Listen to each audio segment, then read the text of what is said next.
মানুষ নয়, রাস্তায় রোবট অনায়াসে চালিয়ে যাচ্ছে বাইক। একটু পরেই স্কুটারে চড়ে ছুটে গেল সামনের দিকে, যেন এটাই তার নিত্যদিনের অভ্যাস।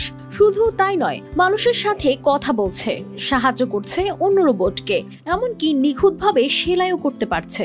কিছুটা অবিশ্বাস্য মনে হলেও সাংহাইয়ের একটি কোম্পানি তৈরি করেছে এই অত্যাধুনিক হিউম্যানয়েড রোবট, যা মানুষের মতোই নড়াচড়া করতে পারে, সিদ্ধান্ত নিতে পারে, এমনকি কথোপকথনেও যুক্ত হতে পারে।